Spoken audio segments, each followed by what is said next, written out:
church and follow me. Army of Israel infantry.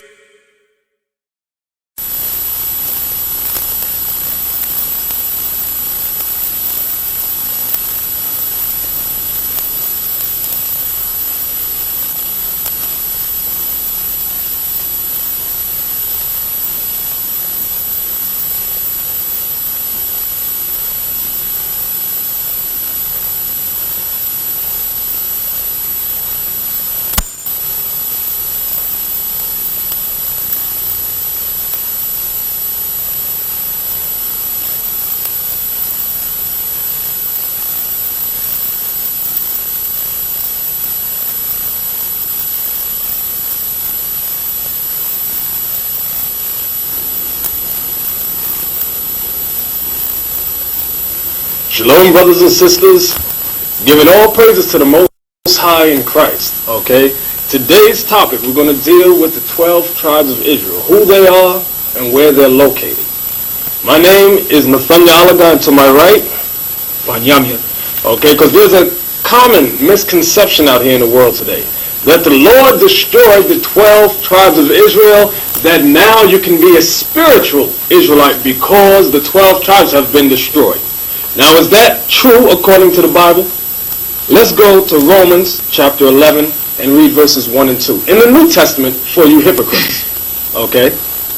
I say then, hath the Most High cast away his people? What's the subject? The Most High's people. God's people. Did he cast them away? Let's find out. Read. The Most High forbid. It says God forbid, meaning no. So here in the New Testament, the Apostle Paul makes it crystal clear that the Most High did not destroy the nation of Israel. They're not eradicated. They're not gone. Okay? Read on. For I also am an Israelite. Because Paul comes back and says, because I also am an Israelite. Read. Of the seed of Abraham, of the tribe of Benjamin. Read on. The Most High have not cast away his people, which he foreknew. So why is there all this confusion out in all the churches? Because you've all been teaching lies, because you've learned lies. The Most High has not cast away his people, which he foreknew. Meaning, the people he dealt with in the past, from the time of Moses, when Moses came out of Egypt with the children of Israel, those are the people the Most High foreknew. Okay? Those are the same people he's dealing with today. Okay? So the Bible gives you the characteristics of the 12 tribes of Israel, okay, and where they're located today. And we're going to prove that. Okay, I'm going to read for Banyamya, and he's going to further expound on the tribes. We're going to go to Genesis chapter 49, and we're going to start at verse 1. Okay, you're going to listen to what Jacob tells his sons. He says, these things shall happen to you in the last days. Okay, but before we go to Genesis 49, let's go to 2nd Esdras, chapter 14. We're going to read verses 1 to 6. The book that we're reading is entitled The Apocrypha.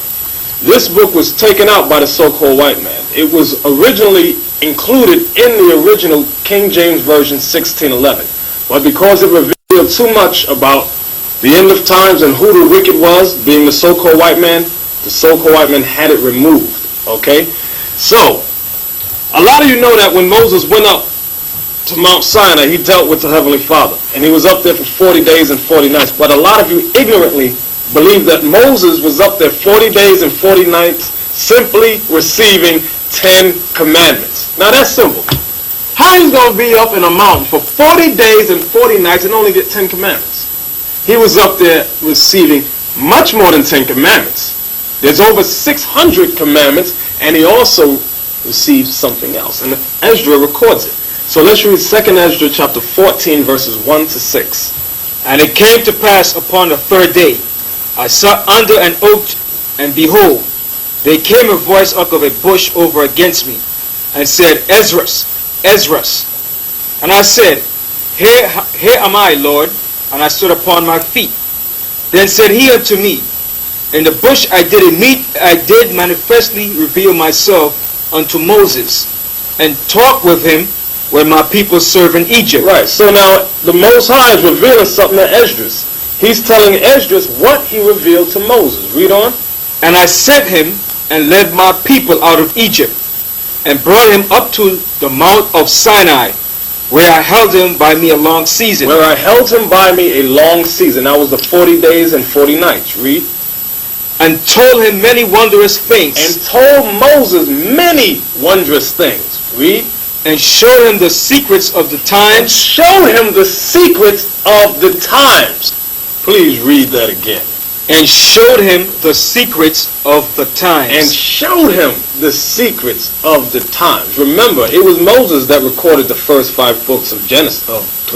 The first 5 books, Genesis, Exodus, Leviticus, Numbers, and Deuteronomy.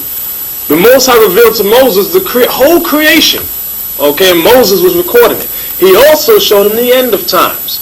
That's what we're about to read about in Genesis 49. Read on. And the end, and commanded him, saying. Wait, read it again. And showed him the secrets of the times and the end. And the end. So, yes, Moses knew about the end times. What was going to happen? Read.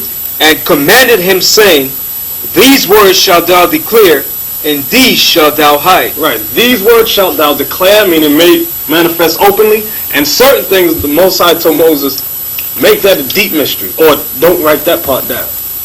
Okay, so now let's read about that in Genesis chapter 49. Because although these are the words of Jacob speaking to his 12 sons, it's the Most High telling Moses what Jacob said to his sons. Alright, so Genesis 49, I'm going to read it and then you expound on it. Right. Genesis 49 and verse 1. And Jacob called unto his sons and said, Gather yourselves together, that I may tell you that which shall befall you in the last days. So Jacob called his sons, all his sons together, and told his sons what was going to happen to his sons in the last days. What was going to happen to you as a tribe and as a nation of people. What was going to befall you. What was going to be the end times of the prophecy that was written in the Bible. Read on. Gather yourselves together, and hear, ye sons of Jacob, and hearken unto Israel your father. So this is showing you Jacob was talking to his sons, the Israelites, not Africans, not Arabs, not Chinese, not Japanese, but the Israelites, the 12 tribes of Israel. Read on. Reuben, thou art my firstborn. So stop. He's stressing right here. Reuben, thou art my firstborn. Reuben was the firstborn son of Jacob. Read on. The beginning of my strength. And Reuben was the beginning of his strength, because that's natural. Whenever you have a son, or your firstborn son, he's always the beginning of your strength. That's where all your glory, your posterity, your riches, and so forth goes to your son. Read on. Excuse me. The excellency of dignity. And the excellency of dignity. Now Reuben, through our extensive research, have found that Reuben represents the so-called Seminole Indians scattered throughout the Florida Everglades, which are the Seminole Indians, so-called Seminole Indians. Read on. So it says, Reuben is the beginning of my strength and the excellency of dignity. The excellency of dignity is that the Seminole Indians carry themselves in a royal and honorable dignity. They refuse willingly to submit to the so-called white man's surrendering of signing peace treaties. They was forced and tricked into signing one peace treaty, but they did not sign into many peace treaties like the rest of their brothers, like the Sioux and the Cheyenne and these different tribes. So Reuben kept that dignity. Read on. And the excellency of power. And the excellency of power. Great warriors. Great leaders. Read on. May I say one thing? Also, in terms of that, the tribe of Reuben, okay, when you examine the way they dressed, they wore the mitri, right, like Bunyamin has on his head. They were known for wearing the mitri. That was a holy dress code according to the Most High that he gave to the nation of Israel. For he ordained for them to wear the mitri. Okay, and when the so-called white man was forcing the 5 civilized nations of the American Indians to enslave the American blacks, okay, it was the Seminoles that refused. The Seminoles had told the white man, yeah, okay, we'll enslave them, but what did they do? They made the American blacks kings and princes and had them marry the choice of their women, okay, unlike the Choctaw and the Chickasaw who agreed and put the American black in hard slavery, just like the so-called white man, because the white man had told them, if you do this, we will allocate you certain freedoms. Okay, but Reuben, the Seminole Indians, they tricked the white man. They said, yeah, we'll do it. And what did they do? When the white man went back, they said, why do you have the blacks up sitting as kings and chiefs? Okay? That's what was going on. So the tribe of Reuben was the excellency of dignity. Okay? And the excellency of power. So I'm going to read on. Now, before you read on, I'd like to show, like the brother said, about the Seminole Indians wearing turbans. It's in this book called The Black Indians by William Lawrence Katz. It's on our page 57. You have a group of Seminole Indians at delegation to Washington, D.C.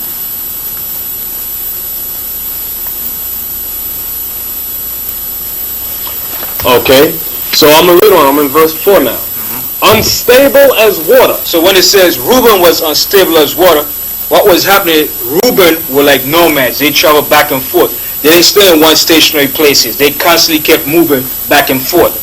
Why? Because they were under the oppression of the so-called white man when he sent his military troops to go and fight against the Seminole Indians. Continue on. Thou shalt not excel, because thou wentest up to thy father's bed. Then defiledst thou it.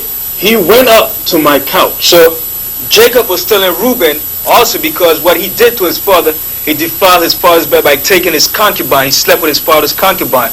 So Jacob told Reuben, thou shalt not excel in that category, and also he shall not excel when he came over to the Americas and when the white man, so-called white man, was going to conquer the Seminole Indians. They did not excel in fully defeating the so-called white man, because the so-called white man eventually took over all of the Americas.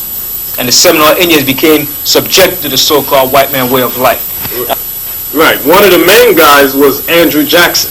Right. He was one of the generals in the army that helped but subdue the tribe of Reuben, the Seminole Indians, around 1829 to 1837, in that time area. Andrew Jackson was one of the key crackers, key Edomites to defeat, to bring down the Seminole Indians. I'd like to read it. It says, this is on page 60. It says, before this conflict was over, the United States has fought its most costly Indian war, spending over 40 million and losing 1,500 soldiers and many civilians. They battled an enemy, one U.S. officer called bold, active, and armed, the black Seminoles, more desperate than the Indians. So he's showing about the character of the Seminole Indians. And one of the generals that fought against him was Thomas Jessup, General Jessup. And he was the main guy who fought against it. I'm going to like to read a small commentary what he spoke about the Seminole Indians. He said here in June 1787, on page 62, in June 1837, he admitted as much. We have at no former period in our history had to contend with so formidable an enemy. No Seminole proves false to his country, nor has a single instance ever occurred of a first-rate warrior having surrendered. So he's showing the excellency and the dignity of the Seminole Indians. They were skillful warriors. And when you read this whole book, it tells you about the wars they fought against the U.S. cavalry. And we have to show some pictures too of the Seminole Indians, some brief pictures. This book is called Native Americans. The book is called Native Americans. And on page 22, 23, 24, and 25, we're going to show brief pictures of the Seminole Indians. Alright, Seminole Indians, page 23. Here's a group of Seminole women, Seminole Indians women, so-called.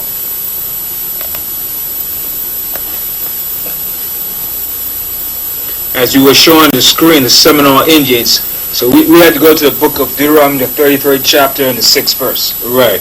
This is the blessing wherewith Moses blessed the 12 tribes of Israel in the book of Deuteronomy, chapter 33. So the understanding, so you just get the understanding.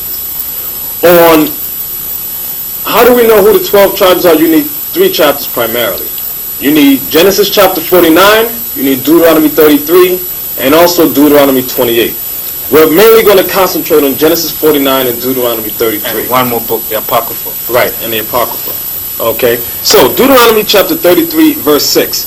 Let Reuben live and not die, and let not his men be few. So like we're showing, this was Moses. Moses was prophesying to Reuben because Moses saw the beginning and the end of all the tribes. So when Moses said, let Reuben live, and not die, and let his men be few, he was showing you the event, what was going to happen to the Seminole Indians when they came to the Americas, and they was going to be slaughtered and butchered by the so-called white man under his cavalry, his military.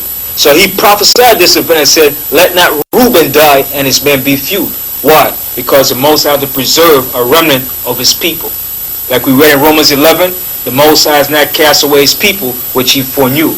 So we like to show, read one more scripture, 1 Chronicles, the 5th chapter and the 18th verse. It says, the sons of Reuben and the Gadites. Now the sons of Reuben, like we mentioned before, and the Gadites, which are brothers to the Seminole Indians, read on. And half the tribe of Manasseh, which are another brother to Seminole Reuben, read on. Of valiant men. See, they were valiant men, warriors, read on. Men able to bear buckler and sword. Men that could handle skill in weapons, any form of weapons, bows, arrows, swords, javelin, read on. And to shoot with bow. And to shoot with the bow. They were skillful in using the bow and arrows, read on. And skillful in war. And they were skillful in war. And you have many different Seminole Indian chiefs that fought against the U.S. cavalry. So we like to show, there's more on that? Were 440,703 score that went out to the war. So we like to show in the book, in another book called Lost Tribes and Promised Land. Right. In this book entitled Lost Tribes and Promised Lands, by Ronald Sanders. Okay. This is a very important book. This is not a book that he just sat down and wrote up himself. The proof of that is in the bibliography. When you open it up, it tells you where he got many of the stories from. It says passages from Spanish explorers in the southern United States from 1528 to 1543. So what are we about to read? Records. These are not mythical stories, these are records. And we're going to go to page 363 that further discusses the tribe of Reuben. I'm actually going to start at page 364 and 365. You can read from 363 to 365 on your own. I'm going to sum it up briefly. There's a white man by the name of Montesinos. Okay, he was a Marrano, meaning he was a converted Jew. Okay, a white man that converted to Judaism. And he was thinking about the native Indians. Okay, and this is what he says. It says, those Indians, he told himself, they are Hebrews. Okay? Eventually, so what happened here, I'm just going to skip all the way down. He goes out to find out about the Indians. He's in South America. This is before they had fully migrated up to the southern coast of the Americas. He gets in a canoe. He goes over to where the Indians are, and this is the situation as follows. Eventually a canoe appeared, bearing 3 men and a woman, all of them Indians, to the place where Francisco, which is the Indian guide, and Montesinos, the white man, were standing at the water's edge. The woman got off and spoke to Francisco in an Indian tongue that Montesinos could not understand, Hebrew, although he could perceive that he was being identified in the conversation. She then turned to her male companions to explain the situation. Upon hearing her words, they arose, went over to Montesinos, and said to his utter astonishment, I'm going to read it just as they have it. Shema Yisrael Adonai Eloheinu Adonai Ehud, which is Yiddish. What they really said is Shema Yasha'Allah Yahweh Allahayanawa Yahweh Ahad, meaning, Hear, O Israel, the Lord our God, the Lord is one. They had recited in Hebrew the fundamental credo of Judaism. They told him that they were themselves of the tribe of Reuben, and that the tribe of Joseph lived on an island nearby. The tribe of Joseph, meaning Manasseh and Ephraim, okay, which are Manasseh being the Cubans and Cuban Indians, and Ephraim, who are the so-called Puerto Ricans. Right, the Tainos and the Boricuas. Yeah. Okay, I'm going to read on. Francisco told Montesinos all he knew about them from his own traditions. His ancestors, to their eternal shame, had indeed made war on them and persecuted them. Only the sorcerers of his tribe had perceived that they were a special people, and had given warning that they should be left alone. The God of these children of Israel is the true God. They had said, and everything inscribed on their tablets is true. Now I'm going to pause here, and everything inscribed on their tablets is true. Because the white man has taught throughout America that the so-called Indians had an oral tradition. The records here says, and everything inscribed on their tablets is true, meaning they had records here. At the end of days, they will be lords of all the nations of the earth. I'm going to read that again. I like that. At the end of days, they, meaning the tribe of Reuben and the other 12 tribes, will be lords of all the nations of the earth. One nation will come bringing many things to this land, meaning Judah, Benjamin, Levi hadn't yet been brought over as slaves yet. And after we have all been provided for through the knowledge of the Most High, these children of Israel will go forth from where they now are and reign over all the earth as they once did. With this final flourish, Montezinos had turned his tale of the lost tribes into a bit of propaganda. Then it goes on, blah, blah, blah, blah, blah. Right, he started turning the story into a myth and a fairy tale. Right. That the Indians over in the what they call a new world were savages. So this is the lies of the so-called white man to spread his propaganda.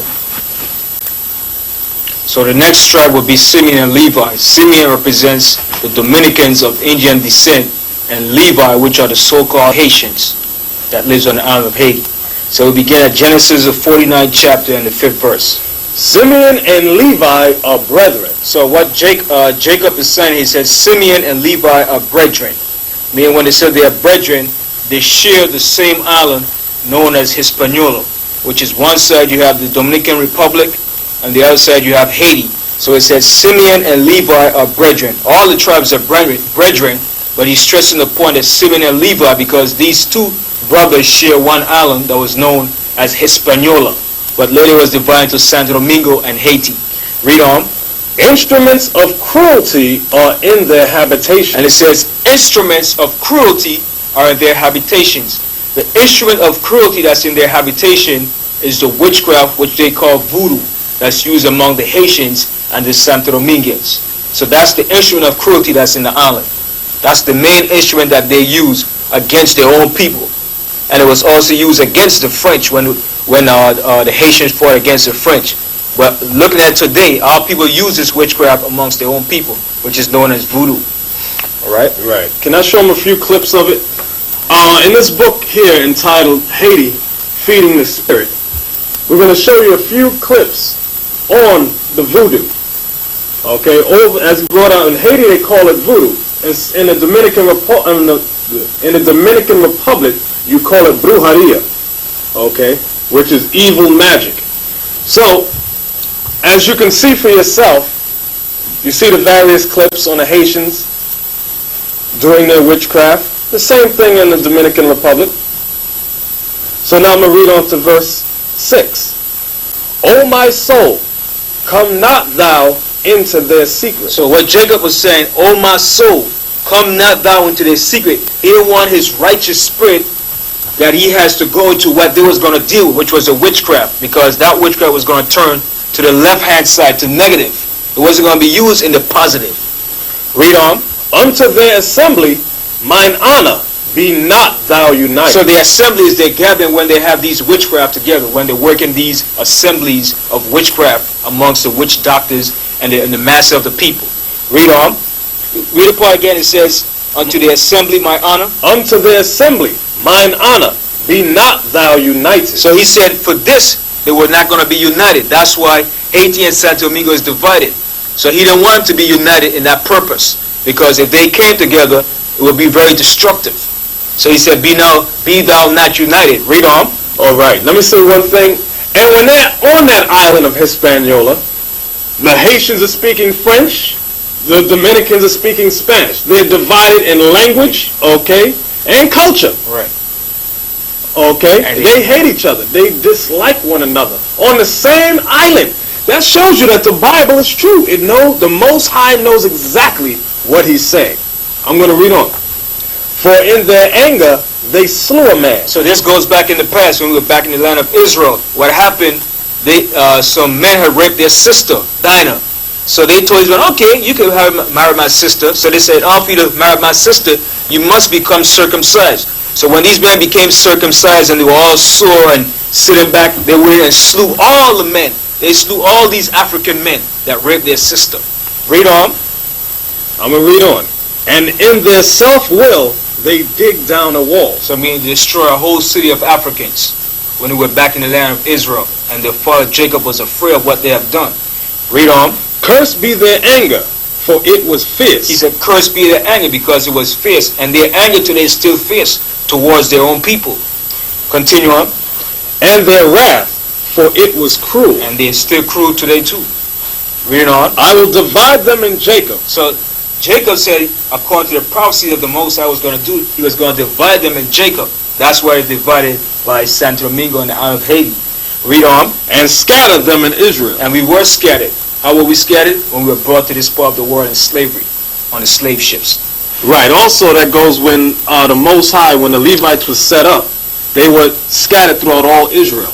Also, they didn't have an inheritance of land. Right, the priests. Yeah. Right. Because they were the priests of the nation of Israel. Right. That story that he brought, that Banyama had mentioned concerning Dinah and Simeon and Levi, that's a terrible story.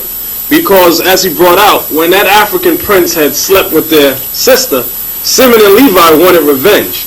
Okay, and they said, all right, as he said, you want to marry our sister? All your village has to get circumcised. So Simeon and Levi waited till the soreness set in. Then they struck and they attacked. With the swords. Right. And that showed you Simeon and Levi, they had power. They wasn't no weak guys. These dudes was terrible and powerful. And in this book entitled Black Indians by William Lauren Katz, I'm going to go to page 33 in this book. And it talks about a similar situation with Simeon and Levi, meaning the Haitians and the Dominicans. I'm going to go to it real quick. And then it's saying too, back in Israel they used swords. Back in the island of Haiti they used what you call a machete or a machete. It's the same thing. So it's the same instrument, weapons of war that they use to fight against their enemies or against their own people. Right. Check this out. I'm on page 33. In 1522, Europeans in the Americas first learned that slavery did not easily lead to enormous wealth. On Christmas Day, African and Indian, meaning it's referring to the Haitians and the Indians of Santo Domingo, but they put African here, slaves on a plantation owned by Diego Columbus rose and murdered their masters and overseers. Nearby Native Americans joined the rebels because they had brought Native American Indians, the tribe of Gad, over to serve slavery in Santo Domingo. The beautiful island of Santo Domingo shook with the first recorded slave rebellion in the New World. The conspiracy had spread across the sprawling sugar plantations in the weeks before Christmas. Patiently waiting, the plotters waited until Christmas Day, when the planters and their families would be bloated with food, soaked with liquor, and too weak or sleepy to offer much resistance. Then they struck, plunging into the night to kill whites and find freedom. So that's the same similar story that happened in the Bible. With Simeon and Levi. Right. And then going back to the history book called Slavery, in this book it tells you the word Haiti that was called by the native Indians that occupied that land before the Negro slaves were brought there. It tells you in this book that Columbus cruising to the coast of Cuba, he cast anchor off an island that the natives call Haiti, meaning mountainous country. So the word Haiti came from the Indians, meaning a mountainous country. But when the French got there, they called it hell, high ground, because of the hell that they caught from the Haitians when they rebelled against the slave masters. So it was the French that were oppressing the Haitians. So there was a great leader that rose up. His name was Toussaint.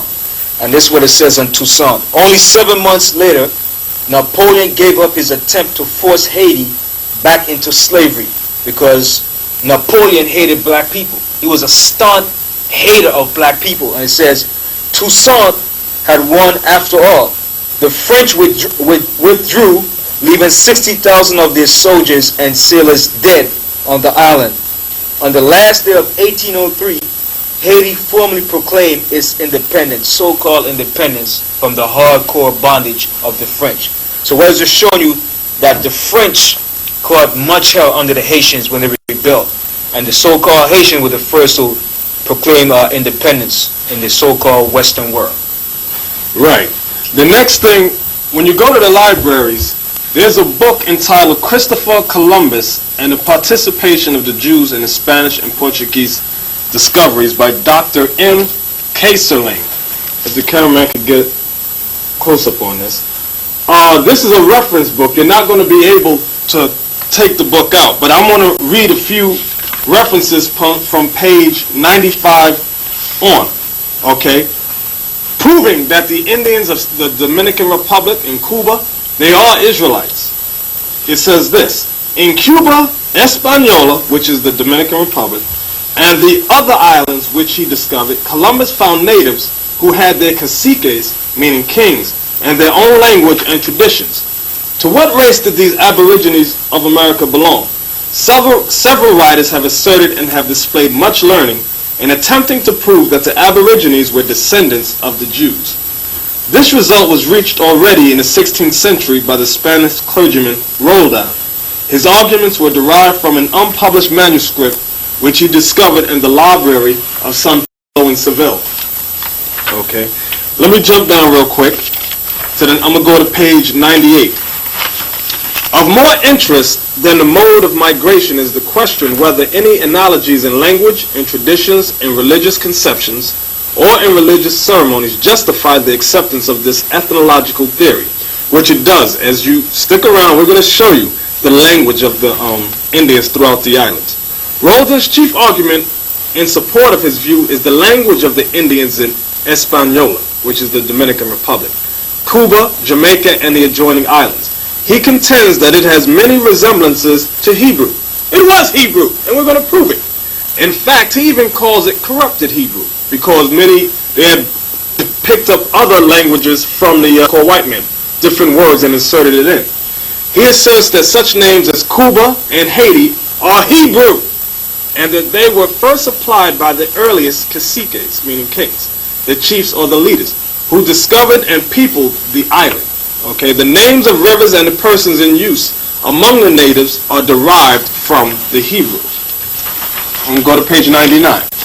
They also sacrificed first fruits on high mountains and under shady trees. They sacrificed first fruits because that was a high holy day, called first fruits, set up and ordained by the Most High in Leviticus, the 23rd chapter. They had temples and carried a holy ark before them in time of war. Just like the Israelites did, because they are the Israelites. They were also, like the 10 tribes, inclined to idol worship. Okay, so this is a book you can go to the library and examine for yourself in the reference libraries. Okay, so now let's go back to the scriptures. Deuteronomy 33. Deuteronomy 33 and verse 8. Right. It says this: and of Levi he said, let thy Thummim and thy Urim be with the Holy One. Now, when it says, and of Levi, he said, let the Thummim and Urim be with thy Holy One, because Levi were the priests of the nation of Israel. Aaron, Moses' brother, and his sons became the high priest of the nation. The high priests who were Eleazar's son, which was Moses' brother, his sons became the successive high priests. So the Levites, certain groups of the Levites, you had high priests, you had priests, and you had certain section of the Levites. Now the sons of Eleazar were the one that wore the Thummim and the Urim.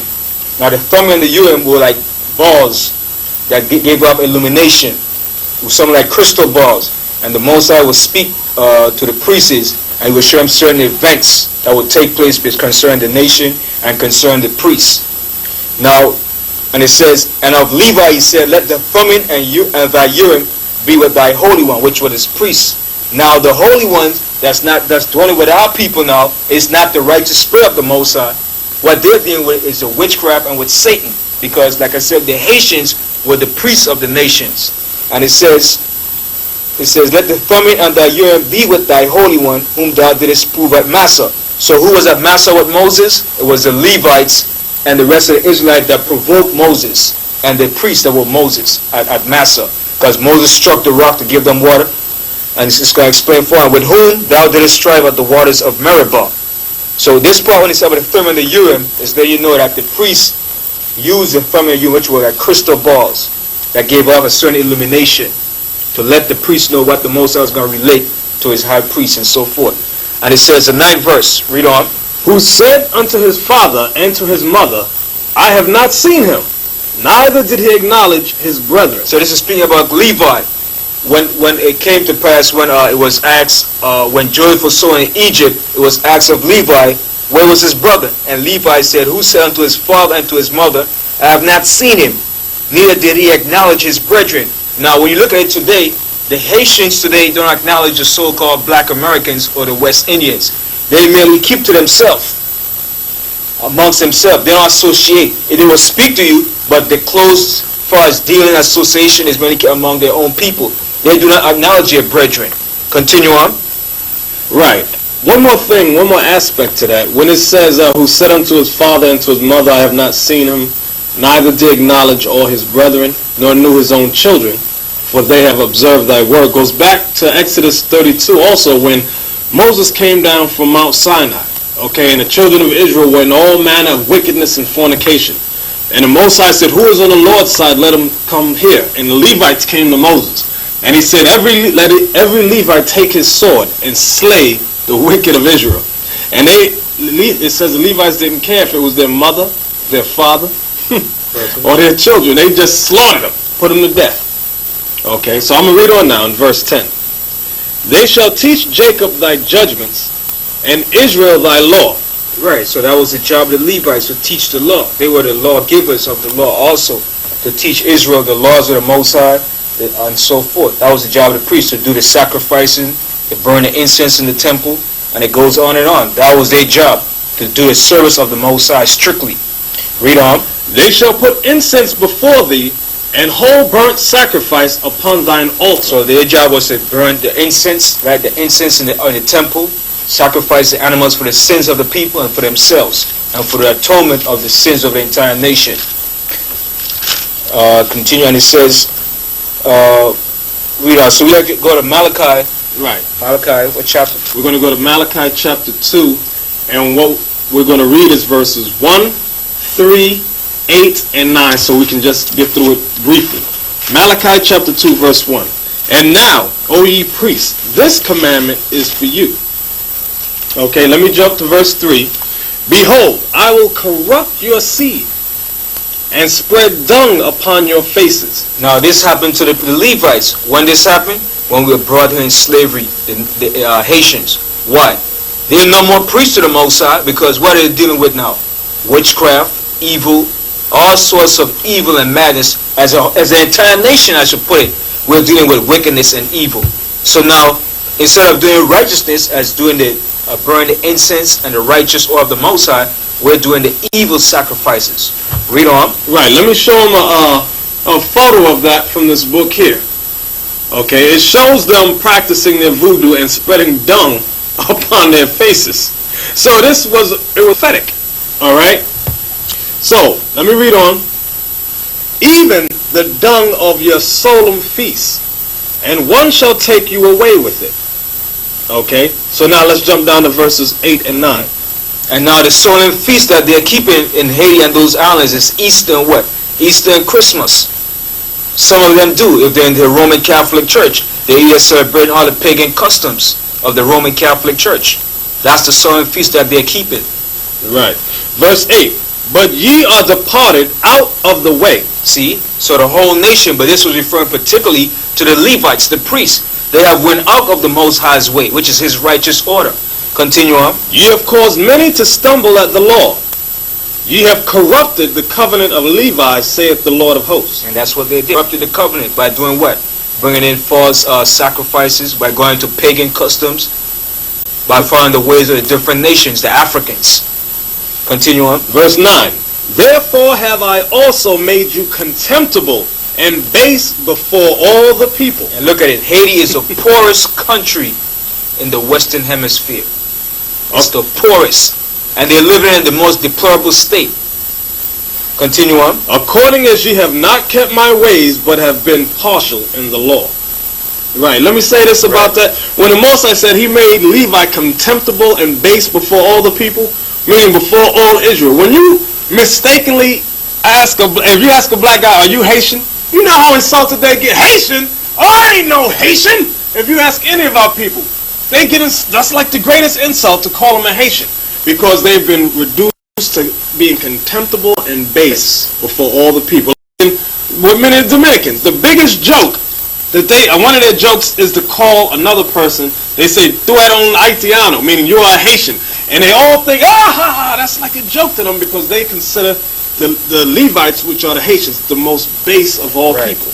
And at one time, they were the most noblest of all. The priests, the Haitian priests, were noble men. The Most High tells you how has the fine gold become dim. The priests were royal men. The priests dealt with purity, all pure stuff. None was unclean or base could come around the priest. Not even a stranger could touch the food that belongs to the priest. Everything around the priest had to be pure, sanctified, and holy. The priest could not even have a woman that had a husband before. She had to have been a virgin. So it's showing that the high level that we were once on to the level that we have been brought down to. Right. So now let's go back to Deuteronomy 33 and verse 11 to finish up on Levi. It says, "Bless the Lord, bless Lord his substance, and accept the work of his hands. Smite through the loins of them that rise against him." So what was this? This was also prophecy showing you whoever's going to rise up against the Haitians, like the French, the Most High was going to give them that power to fight against their enemies. Reading on. "And of them that hate him, that they rise not again." I like to show in this book called Slavery. It's on page 119. In the caption it says, "Refuse freedom by the French National Assembly." So the French National Assembly wanted to give the Haitians freedom under their way of doing it. But the Haitians rebelled against that. They said, Haiti's slaves revolted in August 1791, burning down plantations and massacring whites. They massacred white people.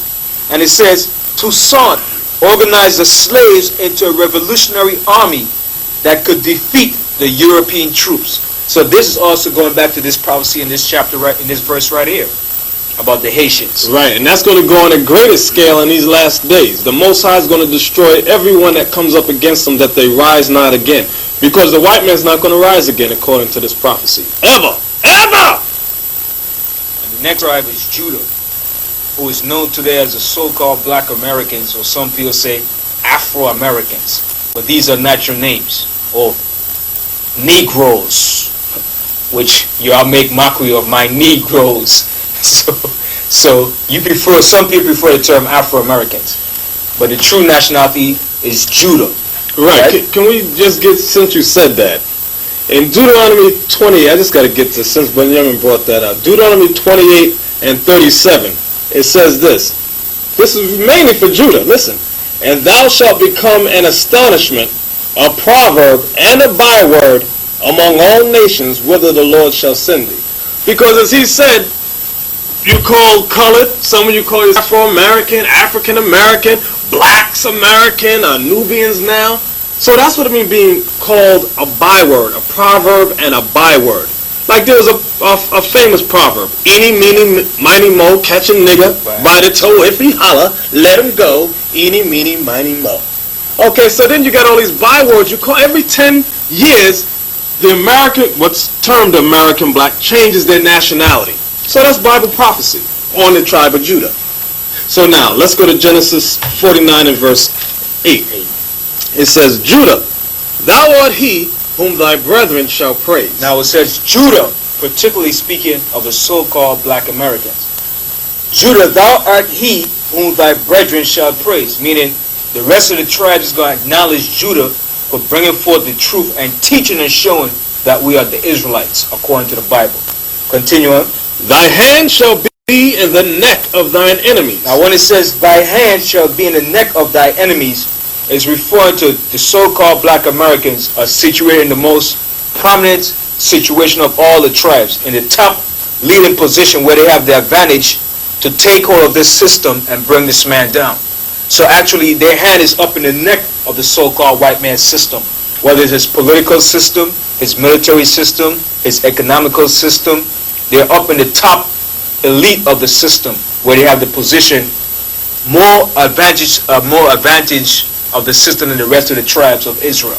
So that's what it's talking about. When you look around, you see for yourself in the politics, in the Congress, in the sports world, in the entertainment world, in the economical field, You have a lot of so-called black Americans in that position, because that's the prophecy that will fit Judah. Continue on. Right. Let me say this, add this one thing. Also, when it says the neck of me, letting you know that Judah would be located primarily in North America. The top kingdom. The top kingdom. Okay, so let me read on.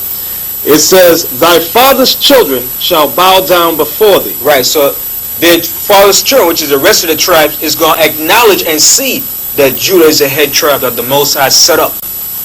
That's the tribe the Most High set up to be the head and to show Israel and to guide and teach Israel. Continue on. And to prove that statement, briefly, let's go to Zechariah 12 and 7.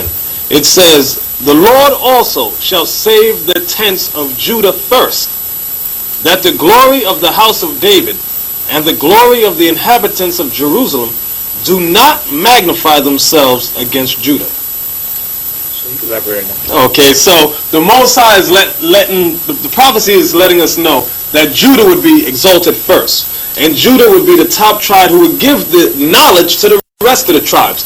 So that way the other tribes would not exalt themselves against Judah.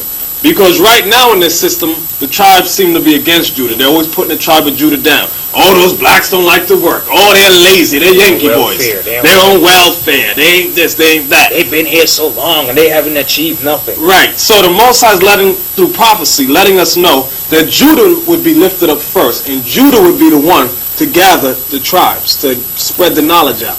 Okay? So let's go back to Genesis 49. And the 9th verse. 9th verse. Judah is a lion's whelp. So the Most High has given the characteristics of Judah. Judah is a lion's whelp, a young, frisky, courageous lion.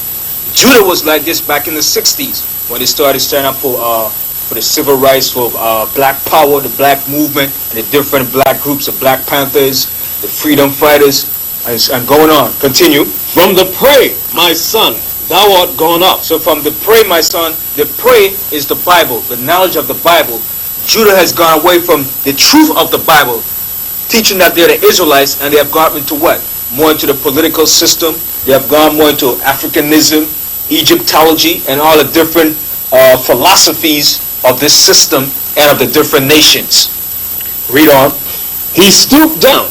Now when it said he stooped down, like a lion when he stoops and he's getting prepared. Read on. He couched as a lion. So he couched as a lion. So he was getting ready to prance and attack the enemy. When was this done? In the 60s, under the different Black Panthers. Snake was about the revolutionary against the white man oppressing them, and the different riots and so forth. All this was a time when, in the 60s, when the blacks here in America was rebelling against the system because of their oppression against their people. Read on. And as an old lion. So that as an old lion, now in the 90s, now he's more comfortable. He's talking about the political. It's more of an economical trend than more of a revolutionary trend. Read on. So now he's more of in a complacent state. Read on. Right. So let me say this. So back then, it looked like the American blacks, the tribe of Judah, was going to take down their enemy like a lion does. Right. Wait, crouched like he was going to attack. But then what they do? They went, just rolled over after King died and went to sleep and got into politics and all this other man. Y'all just went to sleep. So when the blacks in America went to sleep, they didn't just go to sleep on their own. Let's stress this point real good. This was a diabolical, demonic plot by the Illuminati, the FBI, the CIA, and the politicians to deliberately and conspiratorially destroy the blacks in America by using what? Drugs, by using infiltration, the FBI, money, bribery, using different black groups to fight against themselves to infiltrate and destroy black organizations. So let you know, they didn't just fall asleep. This was systematically set up to destroy the black organization. So after all the destruction of the blacks, Martin Luther King dying, and all the groups fell apart by infiltration and bribery and all different tactics, then Jake fell asleep. Now when it came to the 90s now, they have become more complacent. It's all about economical gain, political gain. It's no more about revolution against the system. So continue. Who shall rouse him up? So who's going to rouse him up? The Most High, by using Christ. And thirdly, by the prophecies and the events taking place in the Bible. All the world events that's taking place around America and throughout the world. Continue. The scepter shall not depart from Judah. And it said, the scepter shall not depart from Judah. The scepter is a royal staff used by kings. So the rulership shall not depart from Judah. Read on. Nor a lawgiver from between his feet. Nor a lawgiver between his feet, meaning the rulership, a leader of the nation. Read on. Until Shiloh come. Until Shiloh, which represents Jesus Christ the Messiah. So up until the time that Christ came, when the Romans was ruling over Jerusalem, under the leadership of the Pharisees and the different sects of the Israelite, they had that rulership until it was taken from them when Jerusalem was destroyed in 70 AD. Read it on. And unto him shall the gathering of the people be. So unto Christ, which is the leader of the nation of Israel, who also came up in the tribe of Judah, and also unto Judah shall the gathering of the people be. That's going to teach the truth of the Bible, which is going to be passed on to the rest of the tribes of Israel. Read on. Binding his foal unto the vine. Now this is speaking about the Messiah, Jesus Christ. It said, bind his foal unto the vine. Read on. And his ass's colt unto the choice So vine. they're speaking about Christ when he came right into Jerusalem and an ass. This was fulfilled when he did that. Read on. He washed his garments in wine. So it's showing you that Christ drank so much wine, he washed his garments in wine. Christ drank so much wine. When you read the different scriptures in Matthew 11:19, also too it tells you many scriptures. In Daniel the 10th chapter, his eyes were a flame of fire. In Revelation, Daniel, his eyes were lance fire. Read on. And his clothes in the blood of grapes. Meaning he drank so much wine, it was as if his clothes were stained in wine. And also showing the characteristics of the so-called black man. He drinks a lot of wine. Read on. His eyes shall be red with wine. Speaking still about the Messiah, his eyes shall be red with wine, which was fulfilled in when? Matthew's 11th chapter in the 19th verse. Also about the black man too, he drinks a lot of wine. Read on. And his teeth white with milk. And his teeth white with milk, showing you the characteristics of the black man. His teeth shall be white. Back in slavery, you had a picture called a black sample, where you show a black man's grin and showing his white teeth, his white pearly teeth. All right. Continue on. Deuteronomy 33rd chapter. Deuteronomy 33 and verse 7. And this is the blessing of Judah. And this is the blessing of Judah. What is the blessing? That the Most High was going to set up Judah to bring forth the truth and the knowledge of the Bible, showing that we are the Israelites. Read on. And he said, Hear, Lord, the voice of Judah. So he's saying, Hear, Lord, hear the voice of Judah. Hear his prayers when he cries out to you in the affliction, in the time of affliction. Read on. And bring him unto his people. Bring him unto his people, the entire nation of Israel, the West Indians, the Haitians, the Puerto Ricans, the people that are listed on the sign that you see on the camera. Let his hands be sufficient for him. So let his hands be sufficient as far as dealing with this truth, as getting the information that's needed, bringing forth the truth to our people. Read on. And be thou an help to him from his enemies. And be thou an help to him from his enemies. Who is the enemies? The so-called white man and all nations that's here in America. So the Most High is protecting us when we go forth to do his work and teach on the streets. Right, so now let's go to the book of Joel. Okay, we're going to go to the book of Joel chapter 3. And we're going to read verse 1, 3, and 6. Briefly, okay? Joel chapter 3 and 1. For behold, in those days and in that time, when I shall bring again the captivity of Judah and Jerusalem. This is a future prophecy. That's the time we're living in. Continue. Because Judah and Jerusalem represents the whole nation. We're still in captivity. Read on. Verse 3. And they have cast lots for my people, and have given a boy for an harlot. When was this done? In slavery, in the 1600s. Read on. And sold a girl for wine. That was the purpose of slave trade. The Africans and the Arabs sold us in slavery, and they sold us. And they sold a girl for wine. Read on. That they might drink. And they did drink the wine. Read on. Verse 4.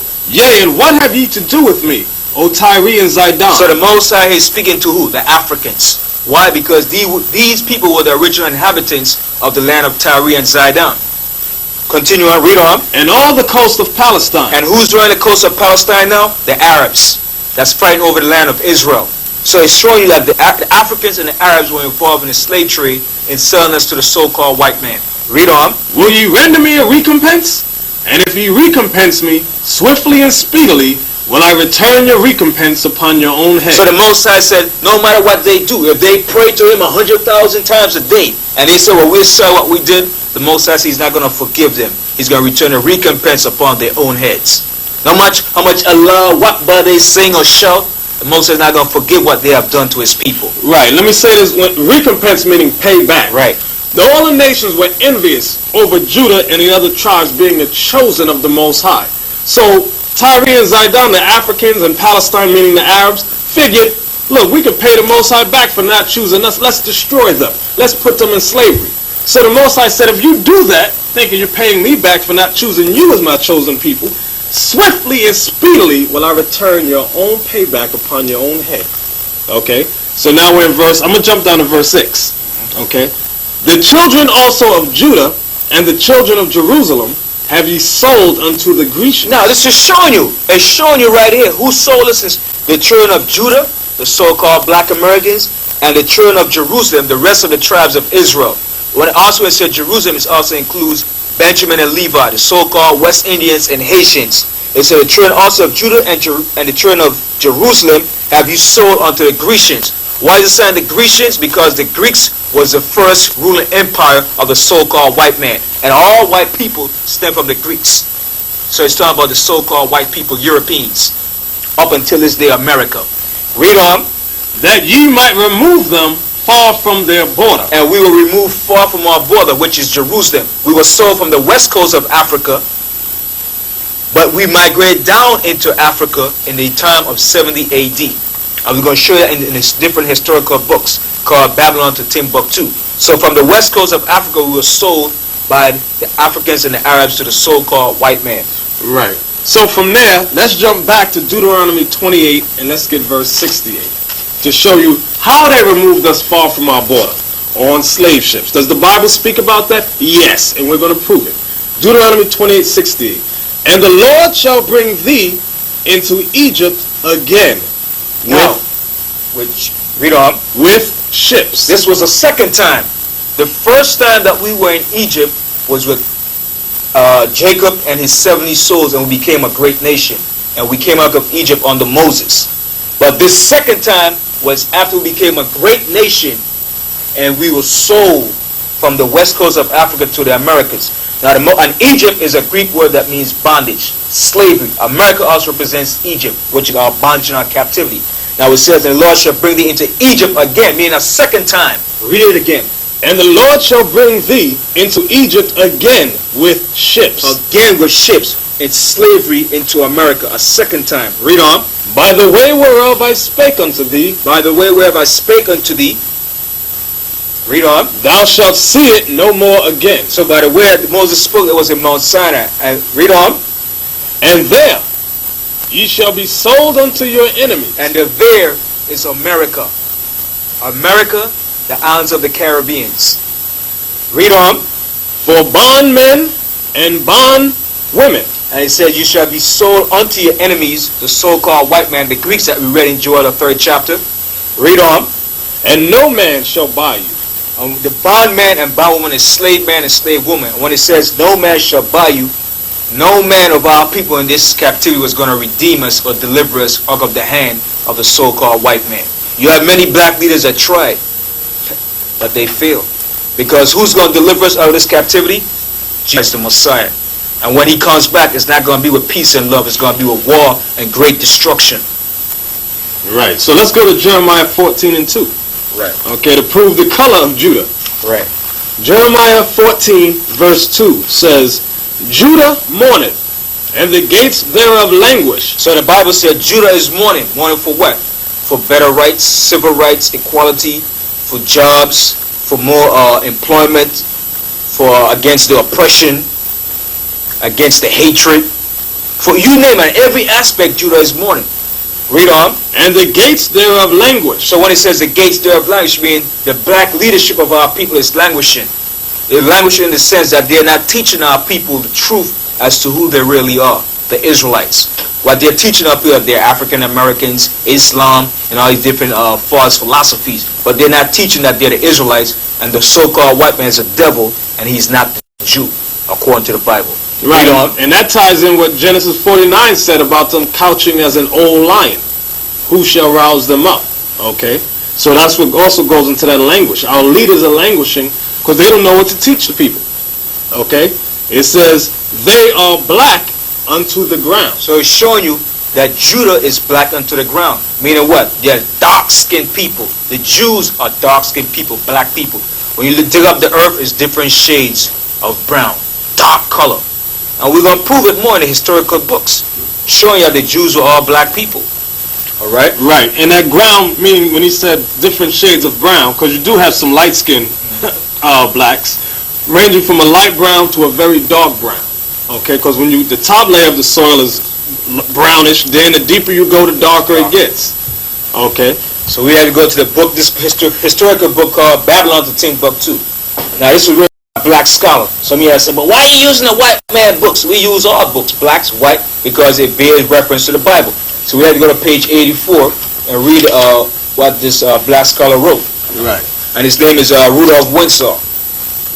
It says, in the year 65 BC, the Roman armies under General Pompey, more white people, the Romans are Italians, white people that captured Jerusalem. Read on. captured Jerusalem. In 70 AD, General Vespasian and his son Titus put an end to the Jewish state. Remember that. They put an end to our rulership, our nation, in the land of Israel, not Africa. Read on. With great slaughter. With great slaughter. They were slaughtering, killing us, butchering us. Mass genocide. Read on. During the period of the military governors of Palestine, many outrages and atrocities were committed against the residue of the people. During the period from Pompey to Julius, it has been estimated that over 1 million Jews fled into Africa. You hear that? 1 million Jews fled into Africa. So now, if these Jews are white people, what would be the purpose or the sense of fleeing down to Africa? So showing these were black people. 1 million Jews fled down into Africa, like we just read in the book of Deuteronomy 28:68. And you were sold from where? From Africa to America. By who? The Africans and the Arabs. Read on. Right, let me bring this out. And this also proves what you had said earlier about the scepter shall not depart from Judah until Shiloh come. Because right after Christ came, the Romans under Vespasian, like we're reading, destroyed Israel. And they lost their power. Okay? I'm going to read on. Fleeing from Roman persecution and slavery, the slave markets were full of black Jewish slaves. Okay? So, sure, that's the proof right there. The slave markets were full of black Jewish slaves. Now I can show one more book called Sex and Race. This is by J.L. Rogers, another black historian and scholar. Alright, in this book on page 91, he asks a question right here. And this is the question that he posed to the readers. It says right in page 91, were the Jews originally Negroes? The answer is yes, and still are.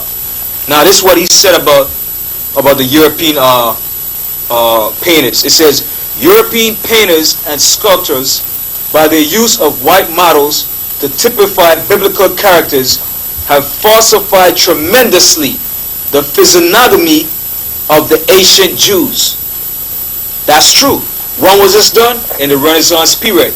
This was done by the Renaissance to typify biblical characters by using white men to portray the biblical characters. Moses, Joshua, Jesus Christ, the apostles, and all the people in the Bible. That's why today you have a prominent picture of this guy that we call Jesus Christ, a white-looking guy, which actually his name is Caesar Borgias, the second son of Pope Alexander VI of Rome. Now I have another historical book called Nature Knows No Color Line, again by J.L. Rogers, another black historian. And in this book, on certain pages, it's going to tell you, he said the Jews of Spain and Portugal were so dark. And he's going to give the history concerning this matter. Now this is on page 123 in section Nature Knows No Color Line. And this is what it states in the book. It says right here. It says, Waite says, an interesting gradation of all shades down to the black is exhibited by the Jews. Especially dark were the Jews of Spain and Portugal. The Portuguese Jews were very dark, says Pritchard. The Duchess of the Abrantes, wife of Napoleon's ambassador to Portugal, said that the Jew, the Negro, and the Portuguese would be seen in a single person. So dark were the Jews, especially of Portugal and southern Spain, that many whites thought all Jews were black or dark. Showing you right there. Now he's going to say, it says, many of the Jews who were banished from Portugal by John II settled in the West Indies. John Bigelow, who visited Jamaica in 1850, saw the descendants of these Jews and said they were Negroid. So this is the fact right here. These are the facts showing you. So the Bible and history proves the facts that what we show you, these are the tribes of Israel. In conclusion to the tribe of Judah, I'd like to get one more scripture. This is Luke 21 and 20. And when you shall see Jerusalem compassed with armies. So this was Christ speaking to the Pharisees and Sadducees and to the nation of Israel, showing that the Roman armies was going to compass Jerusalem. Read on. Then know that the desolation thereof is nigh. Know that the desolation, the destruction of us as a nation of people and of our rulership. Read on. Was going to come to an end under the Romans. Read on. Then let them which are in Judea flee to the mountains. So those who are in Judea, which is Jerusalem, flee to the mountains. The mountains also represents Masada and down into the interiors of West Africa. Read on. And let them which are in the midst of it depart out. He said, depart out of Jerusalem. Why? Because the Romans was going to destroy Jerusalem. Like we read in the book called Babylon to Timbuktu. What happened to Jerusalem? Read on. And let not them that are in the countries enter thereinto. He said, and those that are into the countries return not back into it, because there's going to be great slaughter and great atrocities. Read on. Verse 22. For these be the days of vengeance. For these were the days of vengeance upon us for disobeying and breaking the Most High's laws as a nation of people.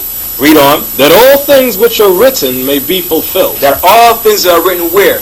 In the prophecies of the Old Testament by Moses and all the prophets had to be fulfilled. And this was the fulfillment of what Christ was speaking about. And us coming to Americas as slaves.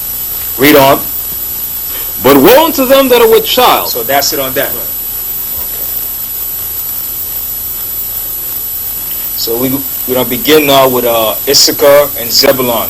Zebulon represents the Indians throughout from Guatemala to Panama. And Issachar represents the Mexican Indians known as the Aztecs. So we'd like to begin with Genesis 49 and 13. It says, Zebulon shall dwell at the haven of the sea. Now, Jacob was speaking to his son Zebulon. He said, Zebulon, like I said, are the Indians throughout Guatemala to Panama. Zebulon, which were known as the Mayans when the Spaniards came to the New World. Zebulon shall dwell at the haven of the sea.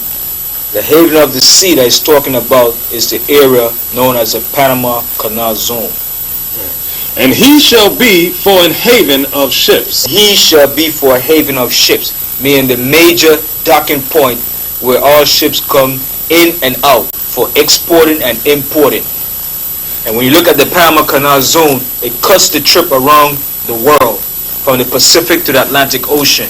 That's why the Panama Canal Zone was built based on the prophecy that Zebulon will be a haven of ships. Read on. And his border shall be unto Zidon. So back in ancient time, even Zebulon used to dwell at the sea coast, and his border extended up until Zidon. Going on. Verse 14. Issachar is a strong ass. Now we're speaking about Issachar, which represents the Aztec Indians, known to as the Mexicans. Not the Spanish, but those of Indian descent. They call themselves Azteca. Read on. Issachar is a strong ass. So it said Issachar is a strong ass, means a strong hard worker. Read on. Couching down between two burdens. And the two burdens that he couching down is what? It's Mexico, this is North America and Central America. And the two burdens also the burden that he carries upon his back during all his hard labors. Right. Let me say they always show the Mexicans one of their symbols is an ass. That's one of their famous symbols. Let me get this picture. Right, the burro. Right, the burro, like you said. Real quick, okay, this is from this book entitled Mexico, Feast and Famine. Okay, and inside they show you the Mexicans riding on the burro. Let me open to it right here. On what page? There's no page number in this book. Right. Okay, so let me continue. Verse 15. And he saw that rest was good. And meaning the rest was a pleasant land. And the rest that they also have is what they call a siesta, where they stop working at 12 o'clock noonday and they rest. and they don't do no work. Right. A few of the Latin American countries also do that. However, it's the Mexicans who have become famous for it. Anytime you hear of a siesta, what's the first thing that comes to your mind? The Mexicans. Okay?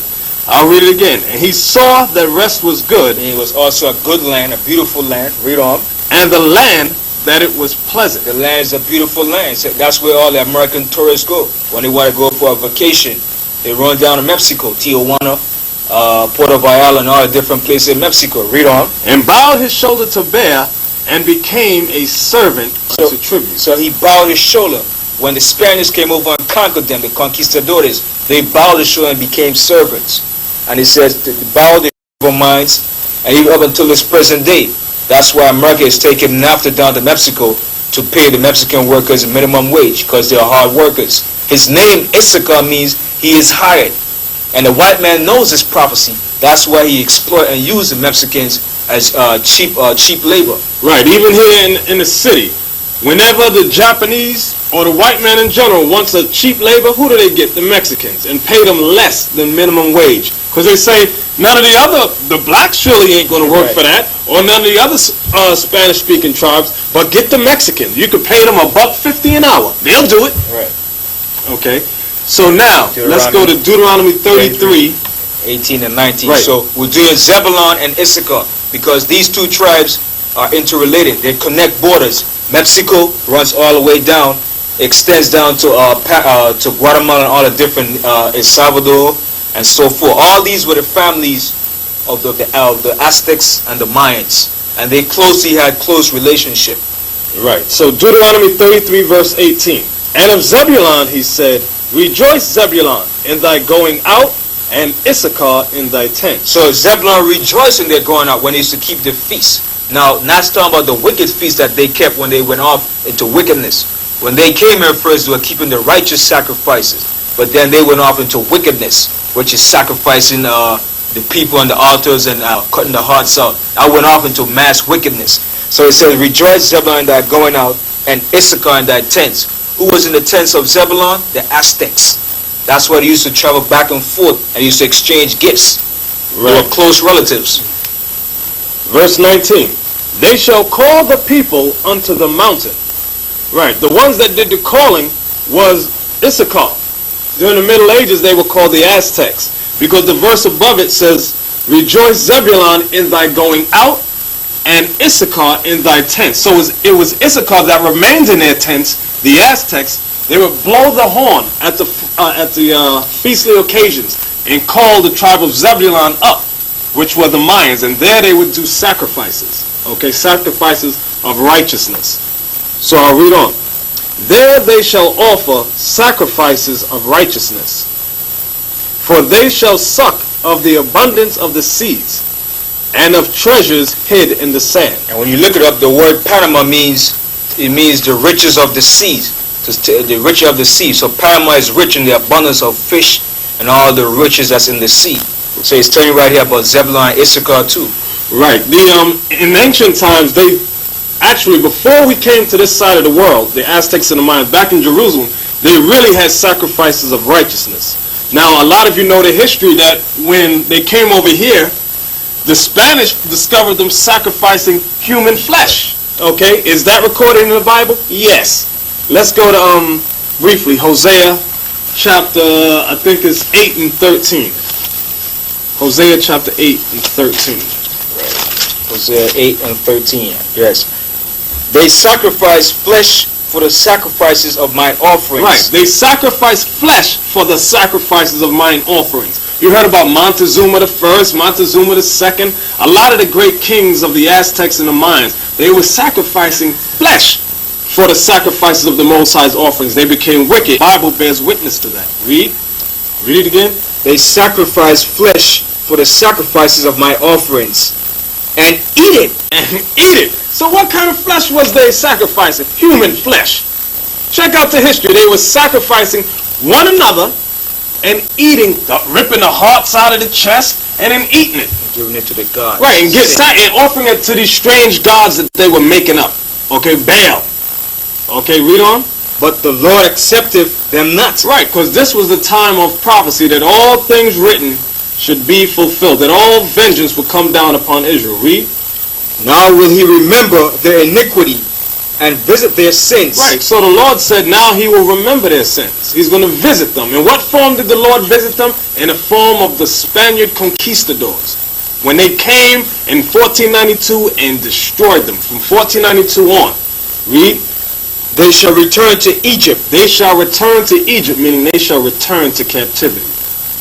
Okay, so now, let's go back to, did we finish Deuteronomy 33? 33 and we're down to the, yes, you finished that.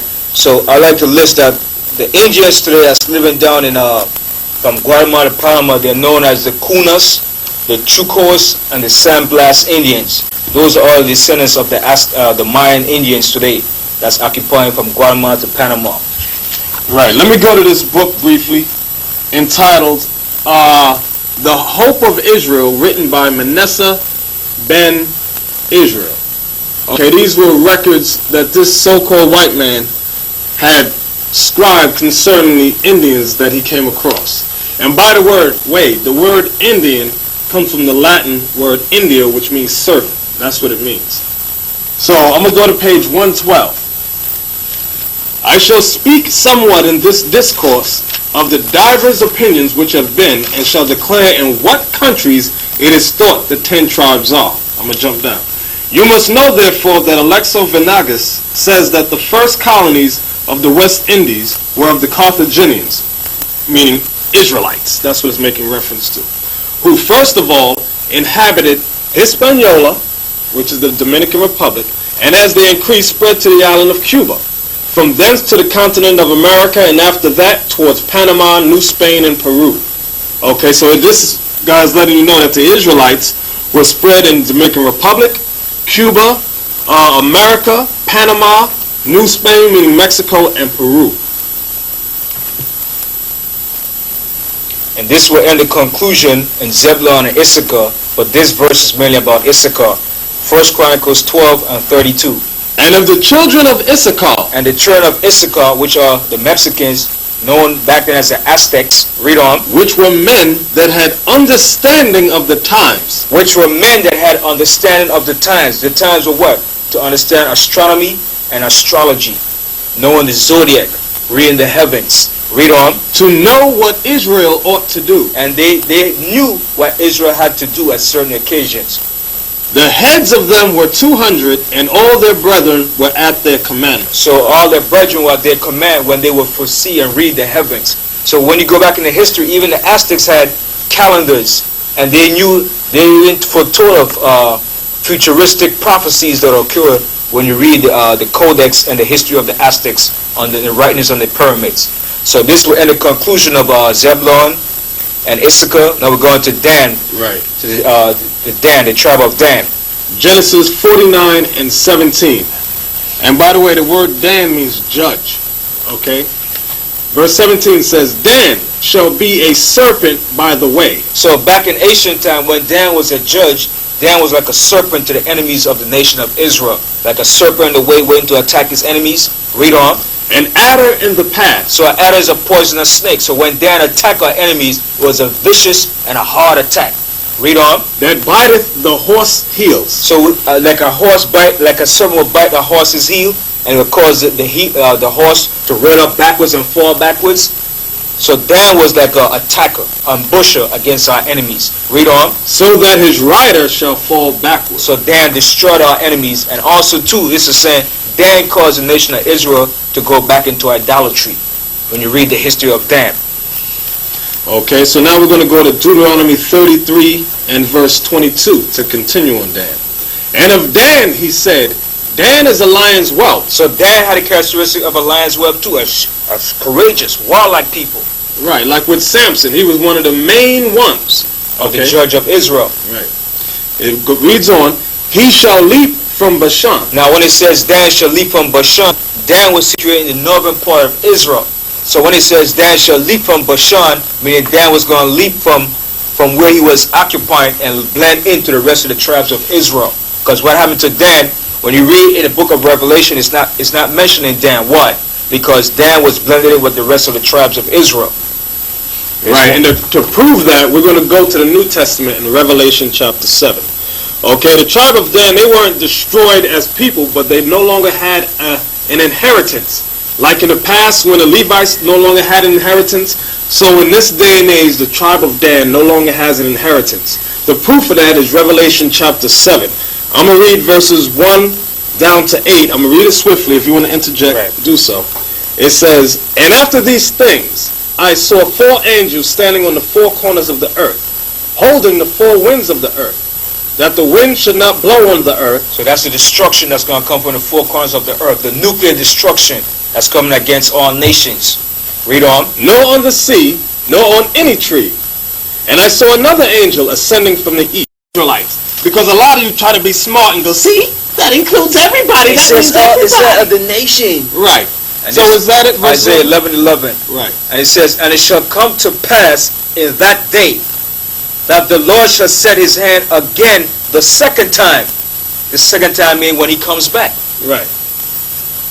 To recover the remnant of his people, which shall be left from Assyria, from Egypt, from Pathros, from Cush, from Elam, and from Shinar, and from Hamath, and from the islands of the sea.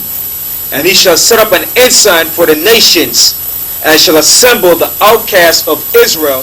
Who? The outcasts of Israel. The outcasts of Israel. Read.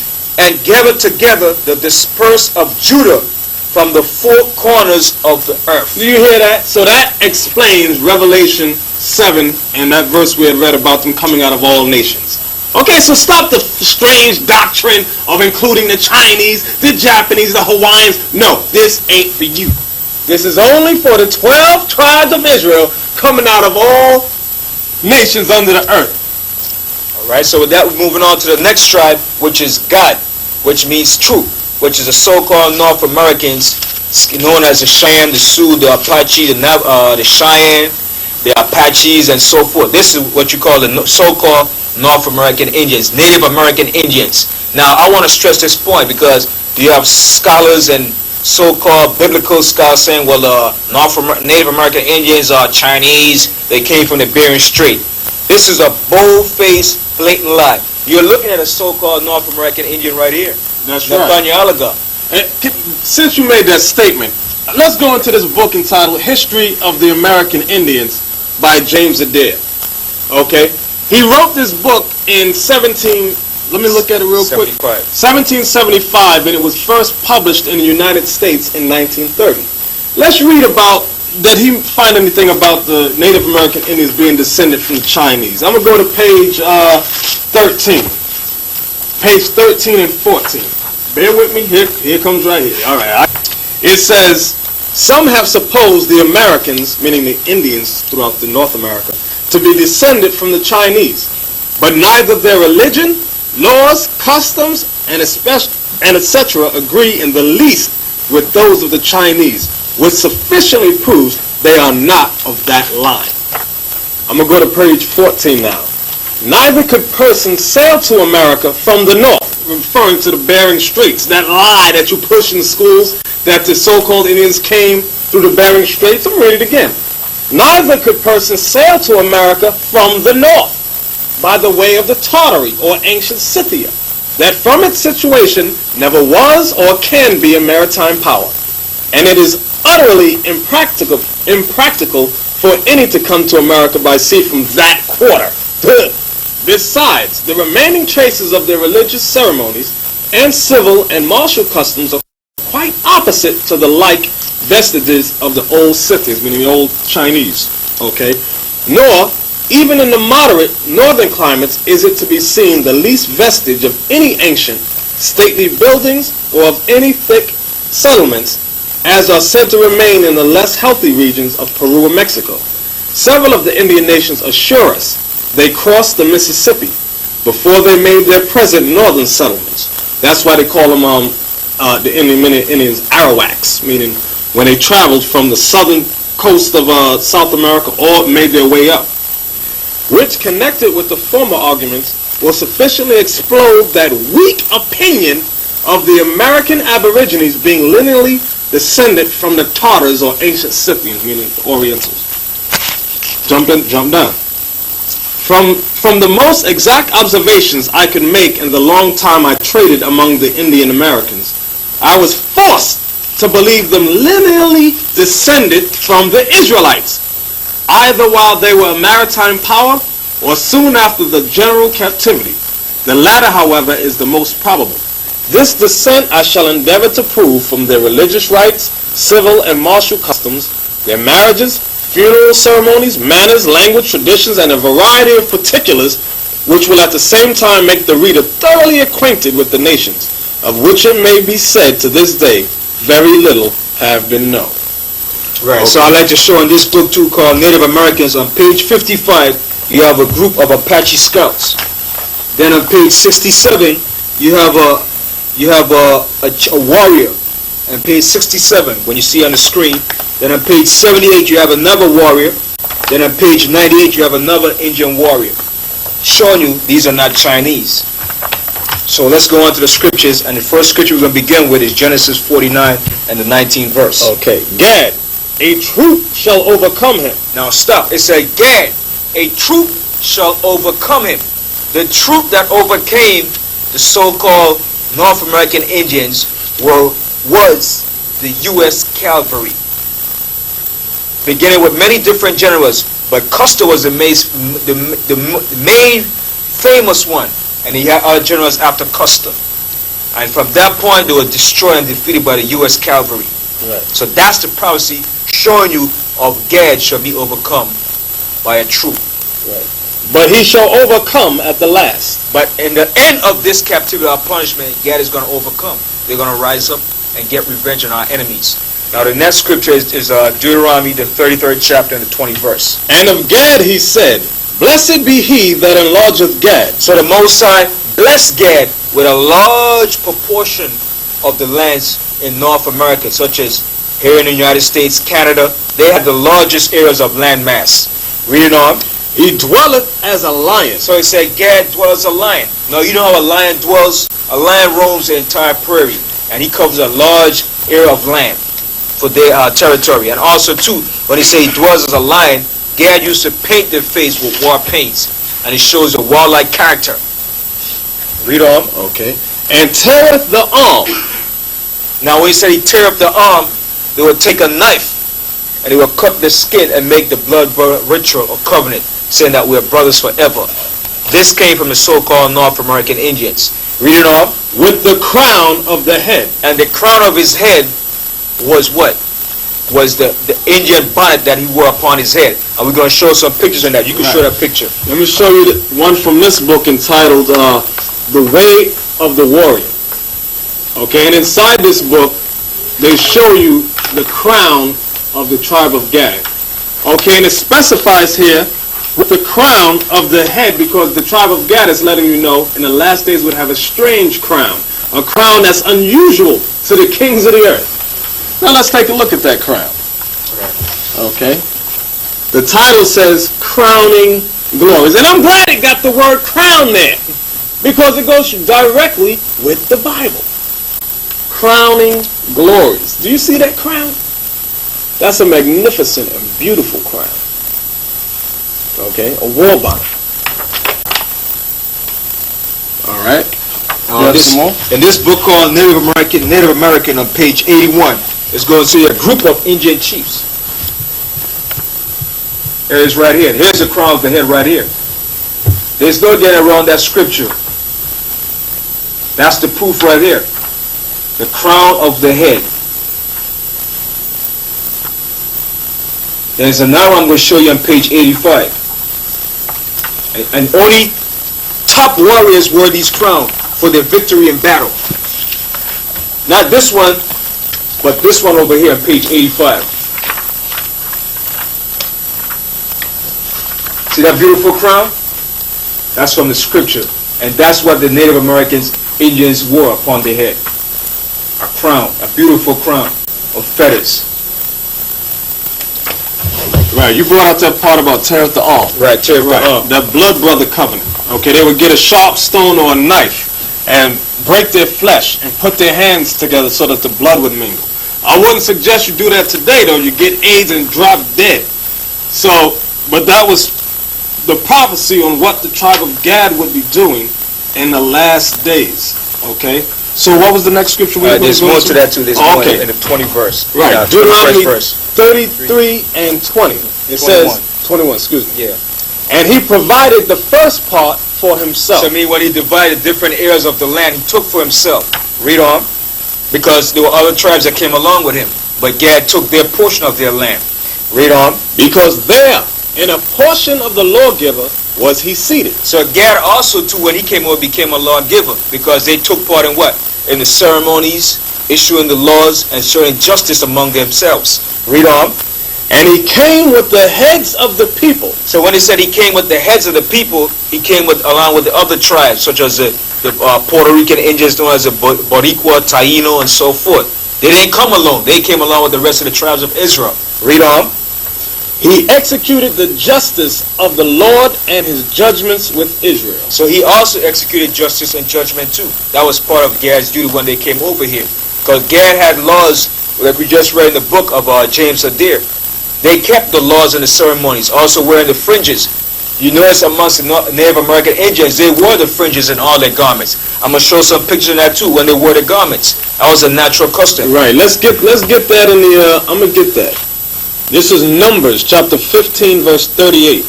Speak unto the children of Israel, and bid them that they make them fringes in the borders of their garments throughout their generations, and that they put upon the fringe of the borders a ribbon of blue. So that was the law for that the Most High had given to the Israelites, to wear fringes, and upon your fringes you put a border of blue.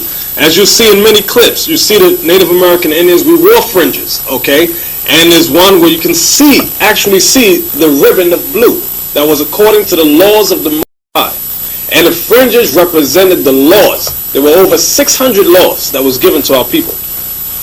Okay, so now I'm going to go to 1 Chronicles 12 and verse 8.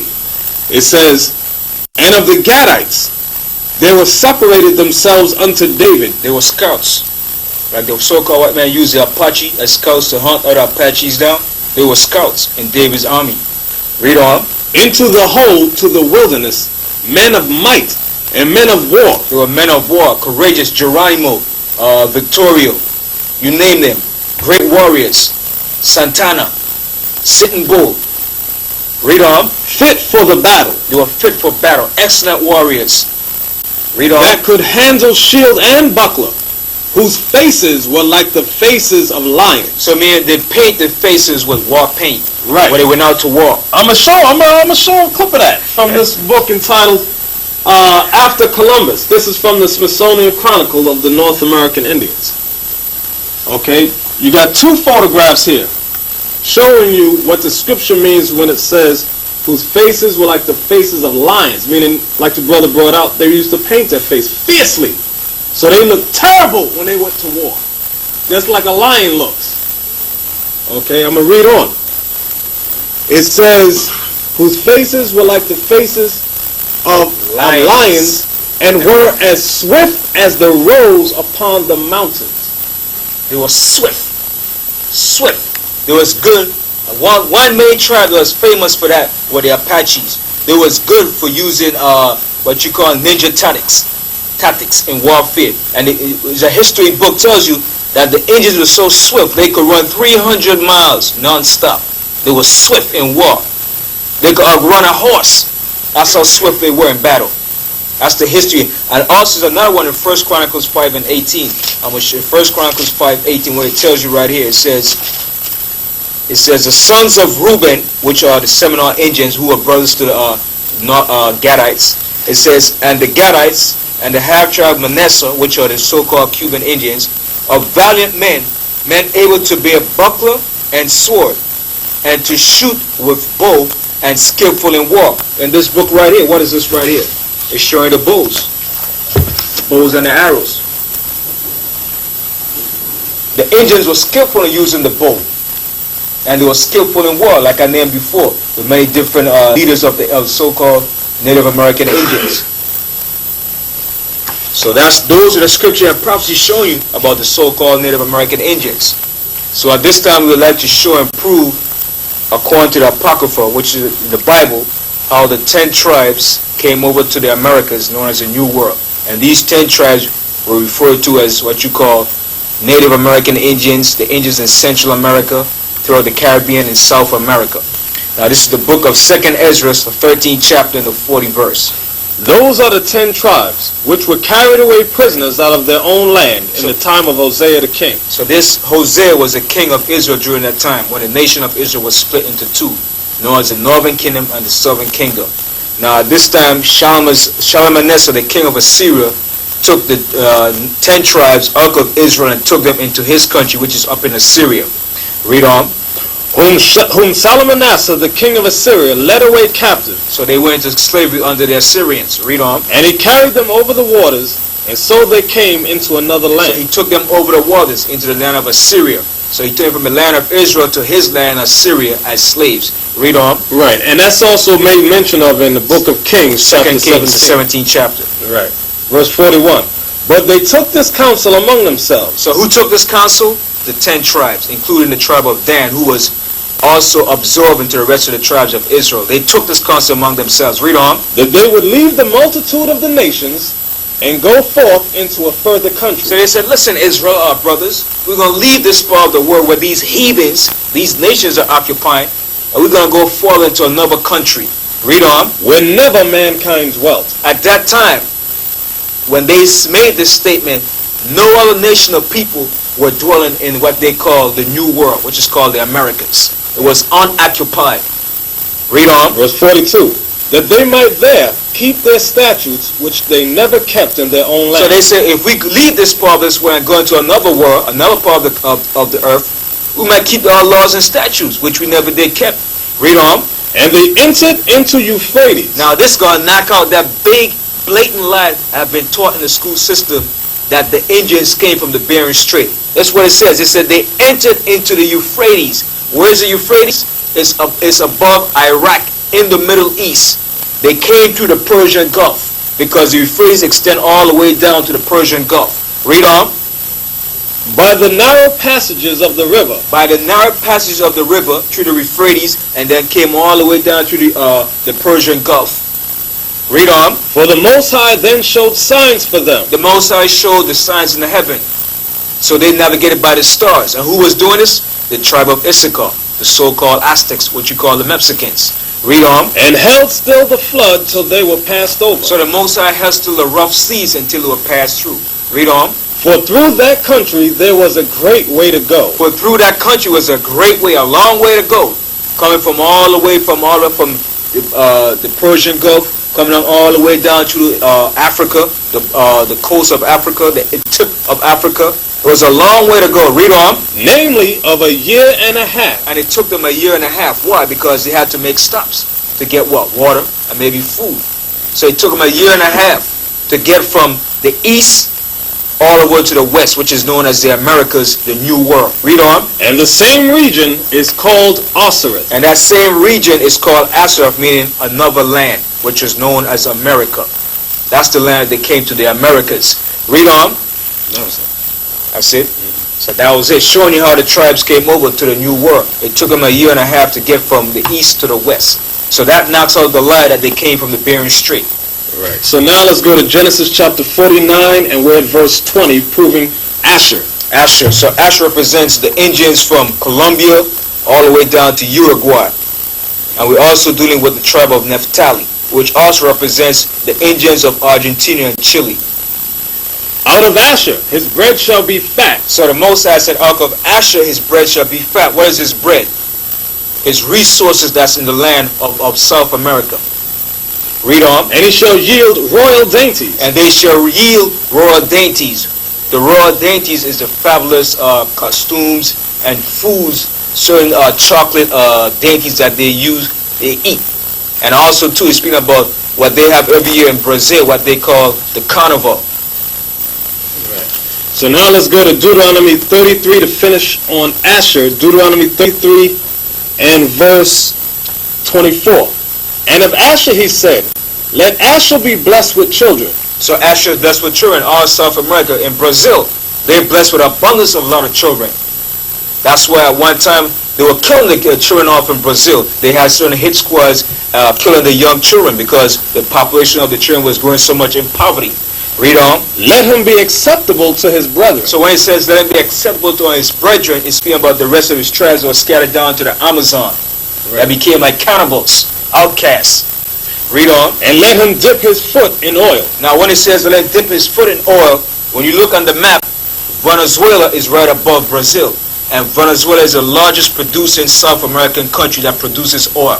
So that's what it says, let him dip his foot in oil. Read on. Thy shoes shall be iron and brass. It said, thy shoes shall be iron and brass. What's under your shoes? The sole, your foot. So in that country, South America is filled with a lot of natural resources as what? Silver, gold, copper, and aluminum, all sorts of natural resources that's needed for your building of materials and so forth. Read on. And as thy days, so shall thy strength be. And so as the days are, so are the strength. They constantly multiply and increasing. So South America is a rich country in resources. Right. So now let's go to Genesis 49 once again in verse 21 to prove Naphtali. So Naphtali represents the Indians of Argentina and Chile, known as the Araucanian Indians, that lives in the southern part of South America. Read on. Naphtali is a hind let loose. So a hind let loose is like a what you call like a horse, or it's like a wild goat. Right. They're like nomads. They wander. Right. Okay. So they call them the gauchos. Yeah. But I'm not talking about the Spanish that went over there and classified themselves as gauchos. I'm talking about the real Indians of that area. Read on. Because down in Argentina and Chile, you have a lot of so-called Spaniards in that area. I'm not talking about those people. I'm talking about the true inhabitants of that country. Read on. He giveth descent. Read on. He giveth goodly words. So the people of Argentina give goodly words, because when you look up the word, the capital of Argentina is what? It's Buenos Aires. In Spanish it means good ear, pleasant. So the Indians of that country were pleasant people until the Spaniards came and robbed and destroyed them. Right. So now let's go to Deuteronomy 33 and 23. It says, and of Naphtali he said, O Naphtali, satisfied with favor. And they're satisfied with favor. They're pleasant people. The land is full with what? With the blessings of grapes, wine, precious wine that comes from Argentina and Chile. Read on. And full with the blessing of the Lord. Possess thou the west and the south. Now when you look on the map, Chile possesses the farthest western point in South America. Possess thou the west and the south. And Argentina possesses the most southern point in South America. When you look on the map, Chile and Argentina. Chile is to your west, and Argentina is the most southern point of South America. Right. Possess thou the west and the south. Also, because this is in the western hemisphere. Right. Okay. Possess thou the west and the south. As we brought out, the southernmost part is Argentina, and Chile is to the west. Right. And also too, when it says the Most High blessed them, Argentina possesses a large amount of beef. The cattle industry in Argentina. Okay, so now we're going back to Genesis 49 and we're going to deal with Joseph. Right. Okay, which became Ephraim. You can expound on that. Now we're going to deal with the tribe of Joseph, which represents also the tribe of Ephraim and Manasseh. And to show that scripture real quickly, go to Numbers 132. It says, of the children of Joseph, name the children of Ephraim by their generations. So Ephraim took the posterity of his father Joseph, but the name was still there. So let's read Genesis 49. Right, real quick. In Genesis 48, when the blessing was to come on Joseph, he asked his father to give it to his sons, Ephraim and Manasseh. So Ephraim was the younger boy, Manasseh was the older. You can read the story on your own. So the greater blessing was put on Ephraim. It tells you that Jacob crossed his hands like so, and put his right hand on the younger boy and his left hand on the older boy, and put the blessings on him. So read Genesis 48 to get the history behind that. So now, we're going to speed up because we're running short of time. So we're in Genesis 49 and 22. Joseph is a fruitful bow. So it said Joseph is a fruitful bow, meaning his posterity. Ephraim is fruitful. They have a lot of children. Their offspring. Read on. Even a fruitful bow by a well. So it's showing you, even when you plant a bough by a well, it becomes very fruitful. It produces a lot of fruits. Anything that's planted next to rivers of water or a well, it becomes very productive. Read on. whose branches run over the wall. Now it says whose branches run over the wall. When the Puerto Ricans was over here in the islands and the Spaniards came and conquered them, their daughters married into the family of the Spaniards. So that's when it says their branches ran over the wall. They went out of their family line and went over into the Spaniards. Let's put it in the scripture in Hosea, the 4th chapter and the 17th verse. Because it's going to explain to you about Ephraim, what Ephraim did and what happened to Ephraim when the Spaniards came and conquered the island of Puerto Rico. Hosea, the 4th chapter and the 17th verse explains what happened to Ephraim. Let me go to Hosea chapter 7 and verse 8. Right, that's right. It says, Ephraim, he hath mixed himself among the people. Right, some of them, not all of them. Some of them have mixed themselves amongst the people, which were the Spaniards. Read on. Ephraim is a cake not turned. So it says Ephraim is like a cake not turned. Now let me give you an example of a cake. When you have a cake that's one part is well done, and when you turn the other side over, it's not fully done. It's like a yellowish color. So that's what it's referring to. Ephraim is like a cake not done. He's like a light complexion. Light. Not real dark no more. He's light. Read on. There's more to that? No, that was it. Okay. Okay, so now let me go back to that. It says, Joseph is a fruitful bough, even a fruitful bough by a well, whose branches run over the wall. I wanted to say something concerning that over the wall. In Puerto Rico, they have a giant wall that's called El Muro. Right. That the Spanish built to keep the other invading whites out. Okay? So now that's exactly what the scripture is talking about, but it lets you know that the women of Puerto Rico, the Boricua Indians, they went over that wall and started dealing with the Spaniard whites. Okay? And then they had children. And those children went back and dealt with the true Boricuas. Okay? And had offspring. That brought about the change in the complexion of their skin. Right. Okay, so I'll read on. The archers have sorely grieved him. And the archers that sorely grieved the Puerto Rican Indians, the Taino and the Boricua and so forth, was the Spaniards. They hated them. They butchered and massacred them. Read on. And shot at him and hated him. And they shot at them with the guns. And they hated the so-called Puerto Ricans. So this was one example of the hatred that was displayed towards the Boricua and the Taino Indians by the Spaniards. So now, when you read further in Genesis 49, it gives a history of Joseph. So from there, we're going to go to Deuteronomy, the 33rd chapter and the 13th verse. And of Joseph he said, Blessed of the Lord be his land, for the precious things of heaven. So now the Most High is telling you about the land of Ephraim, the Puerto Ricans, for the blessing of the land, and for the precious things of heaven, the sun, the moon, the good climate, the temperature, and all the beautiful fruits and so forth that grows in the island. Read on. For the dew and for the deep that coucheth beneath. And the dew, in the morning you see the dew upon the grass. The dew is what helps crops to grow good in the morning too. Read on, and it says, for the deep that coucheth beneath is the beautiful seas, the tropical climate, and the blue seas. Read on. And for the precious fruits brought forth by the sun. And the precious fruits brought forth by the sun, the pineapple, the mangoes, all the Goya products, all the beautiful precious fruits that grows in the island of Puerto Rico and Cuba. Read on. And for the precious things put forth by the moon. And the precious things put forth by the moon. When the moon comes out at night in Puerto Rico, this is the only unique thing that what is called a frog or coqui that lives in the island of Puerto Rico that comes out at night time. And this frog is proven by scientists, it only lives in Puerto Rico. When you take this frog and place him in any place else, it will automatically die. And this coqui at night makes a particular sound, goes. Right. So that's the son of precious things put forth by the moon, and it also represents the vegetation and the fruits. Read on. Verse 15. And for the chief things of the ancient mountains, and for the precious things of the lasting hills. Explain that. This is making reference to all the beautiful and wonderful vegetation that's within the hills and the mountains of Boriqueño. Okay, also I wanted to bring out the word Boricua. It does not mean Puerto Rico, not to get off the topic. Boricua means brave, noble lords. It's an ancient word, okay, an ancient Hebrew word, because we have already proved to you that all the so-called Indians throughout the Americas and the islands spoke Hebrew. Okay, we brought it out also in Lost Tribes in the Promised Lands. that the children of Joseph, the tribe of Joseph, lived on an island nearby, okay, which were the so-called Puerto Ricans and the so-called Cubans. Okay, verse 16. And also too in that same verse, for the chief things of the Asian mountains, coffee grows in the mountains too. And some of the Indians hid some of their treasures in the mountains when the Spaniards came and conquered them.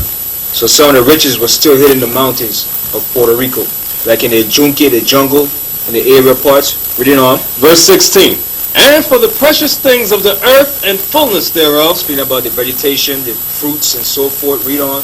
And for the goodwill of him that dwelt in the bush. And ultimately says the precious things of the earth means a good soil. They have good soil for planting. Read on. And for the goodwill of him that dwelt in the bush. And for the good, you could elaborate on that part. For the goodwill of him that dwelt in the bush. Meaning, this is going back in the history. When Moses went up on Mount Sinai, who dwelt in the bush? The Most High. Okay, the spirit of the Most High was in there. So all the blessings that came upon Joseph and his children, Ephraim and Manasseh, was according to the will of the Most High. Okay, let the blessing come upon the head of Joseph, and upon the top of the head of him that was separated from his brethren. So all this blessing came upon Joseph, which was the father of Ephraim and Manasseh when he was separated to Egypt. Read on. His glory is like the firstling of his bullock. So his strength, the strength of Ephraim coming from his father Joseph. Read on. And his horns are like the horns of unicorns. And the horn represents his power, his strength. That Ephraim became a valiant warrior amongst the tribes of Israel when the nation was split. Reading on. With them he shall push the people together to the ends of the earth. So Ephraim was the one that pushed and brought the rest of the tribes over here. Because when the nation was split, Ephraim became the principal leader over the northern kingdom. So Ephraim brought the tribes over here along with all the rest of the tribes of Israel. Read on. And they are the 10,000s of Ephraim, and they are the thousands of Manasseh. So it's showing about Manasseh, which are the Cuban Indians, the Saboni Indians. Right. Let me say this. When we read in the Apocrypha, in the book of Esdras, about how the tribes came over here, this is explaining to you, it was the tribe of Ephraim that led them, with Manasseh. Okay, they led the tribes over here. And if you notice in here, it keeps mentioning, it says precious fruits, precious things of the earth, and the precious things in the sea. The national anthem of Puerto Rico is called Precious. Okay, and that's not a coincidence. And then also in Cuba too, Cuba produces a lot of sugar cane. It produces coffee, tobacco. Cuba is a rich producing country too. Right. One time Cuba was a very large producing country. It produced sugar cane to the Western world. Let's go to Hosea chapter 4 verse 17. Okay. It says, Ephraim is joined to idols, meaning the so-called Boricua Indians, you are joined to idols, meaning you love idol worship. You got idols on your dashboards in your car, you got a shrine of idols in your house, you got the on your what? On your body tattoos. Tattoos on your bodies, you got that fake image of Christ everywhere. And if somebody tried to tell you about it, you say that they're dead wrong. So the scripture says, you can't get rid of them idols. The prophets, the teachers, we are to leave you alone. Okay, so now it's not just Ephraim that's joined the idols. When it says Ephraim, you are the top tribe, because the Dominicans are on that, the Mexicans, and so on and so on. You Latino tribes. Okay, when we brought out about the mixing of themselves and them being like a cake unturned, it's not just you Puerto Ricans, Dominicans, Mexicans, a lot of you also, that curse fell on all of you. Okay. And then the Puerto Ricans have a lot of botanical stores in the barrio, in the neighborhood, where you sell different idols, where you go for these different oils to put in your body to chase away evil spirit or to trap your man. Right. Candles everywhere. Yeah. Green candle for money. Right. Okay. But let's go on to Benjamin. Tribe of Benjamin. Genesis 49 and verse 27. Right. Benjamin shall raven as a wolf. So it says, Benjamin shall raven as a wolf. Now, when a wolf raven, before he attacks his prey, he rolls in a wolf pack and he shouts and raves before he attacks the prey. So that's the way the so-called Jamaicans and so forth roll. They say, boy, I mean, lick sharp on you, boy. Before they attack you, they start giving up a lot of noise and let you know they're going to make the attack. And showing that Benjamin is a warring tribe. For Benjamin, which is the Jamaicans, Trinidadians, Antiguans, and all speaking the chain of Island, the Caribbeans. That's the tribe of Benjamin. Right. Can I say this on that? Yeah. When you look up the word raven, it means communicate wild, Right. like a wolf. That people get scared when Benjamin talk. Yeah. They think they want to fight, then they just asking for some coffee. That also goes into their music. Right. Whereas the American black is singing about love and all that. What's Benjamin singing about? Taking down the white man. Babylon shall fall. Okay. Judgment upon Babylon. And when you go back in the reggae songs like with Peter Tosh and Bunny Williams, Steve Paws, the reggae's back in the late 60s and the 70s was all about revolution against the system. Right. Where the American blacks never sung about the revolution or destruction of the system, but the so-called Western sung those militant songs. By the rivers of Babylon, the judgment of Babylon, and all these different revolutionary songs pertaining to the judgment of the great whore. And a lot of Rastafarians, the main one that came up with the idea of teaching about Babylon and so forth. They know they're Israelites, but they go off into the Haile Selassie and Ethiopian doctrine. Let's read on. Yeah. It says, in the morning he shall devour the prey. So in the morning of our rulership, when the Most High raises us up, Benjamin is going to be vicious upon our enemies. Right. Read on. And at night he shall divide the spoil. And the night is going to rob the enemies of the spoil and take back what rightfully belongs to us. Right. The night meaning the night of the so-called white man. The end of your kingdom. Rulership. Right. Okay. So now let's go to Deuteronomy 33 and verse 12. And of Benjamin he said, the beloved of the Lord. Because Benjamin was the youngest son of Jacob, and he became the beloved. When they was down in Egypt, Joseph told his brother to send for Benjamin. And Jacob was, oh man, you going to send my youngest son now? So now I'm really going to die now.